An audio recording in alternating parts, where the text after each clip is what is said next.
16 सितंबर 2020 जब पाकिस्तान में कश्मीर मामलों के मंत्री अली अमीन गुंडापुर ने गिलगित बल्तिस्तान क्षेत्र को देश का 5वां प्रांत बनाकर जल्द ही एकीकृत करने की तैयारी करने का राग अलापा।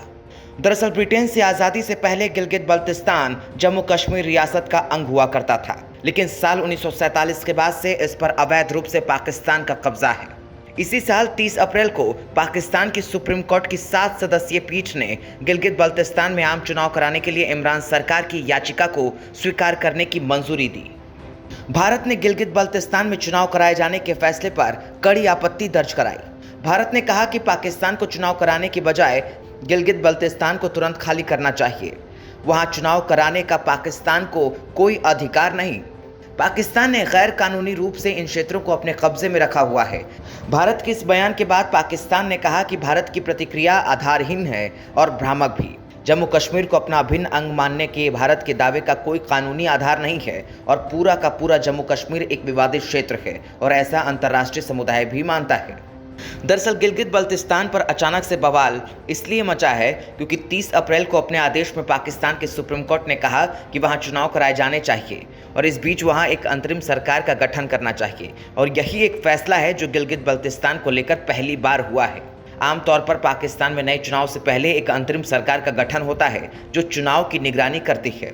गिलगित बल्तिस्तान में पहले भी कई बार चुनाव हुए हैं और कई बार मुख्यमंत्री बन चुके हैं, लेकिन इस बार का चुनाव अंतरिम सरकार की निगरानी में होगा। आपको बता दें कि गिलगित बल्तिस्तान 72,496 स्क्वायर किलोमीटर में फैला है। इसकी आबादी 1.9 मिलियन है। अफगानिस्तान, चीन, पाकिस्तान और भारत के जंक्शन पर होने के नाते गिलगित बल्तिस्तान का एक स्ट्रैटेजिक एडवांटेज है। ये क्षेत्र कश्मीर के एक हिस्से के साथ पाकिस्तान के अवैध कब्जे में है जो इसके दक्षिण में स्थित है।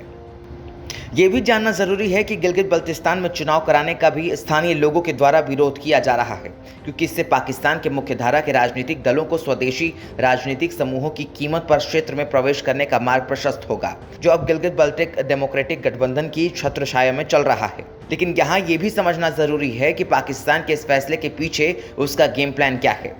गिलगित बल्तिस्तान को प्रोविंस बनाने के मकसद के पीछे चाइना पाकिस्तान इकोनॉमिक कॉरिडोर यानी सीपैक है।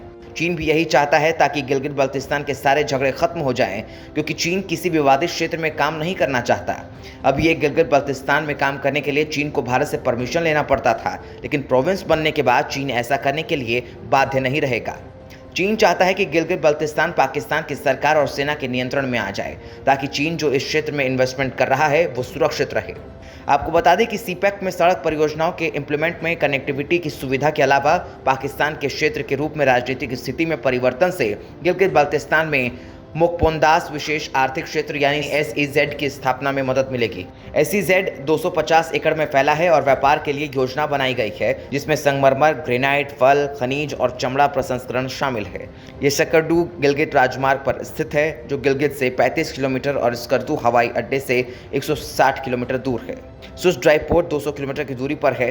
गौरतलब है कि पाकिस्तान और चीन के बढ़ती केमिस्ट्री और क्षेत्र में बढ़ती चीन की विस्तारवादी नीति भारत के लिए खतरा साबित हो सकती है। पाकिस्तान का ये फैसला पूरे कश्मीर के लिए लंबे समय से चले आ रहे भारत के दावे के लिए एक बड़ी चुनौती है।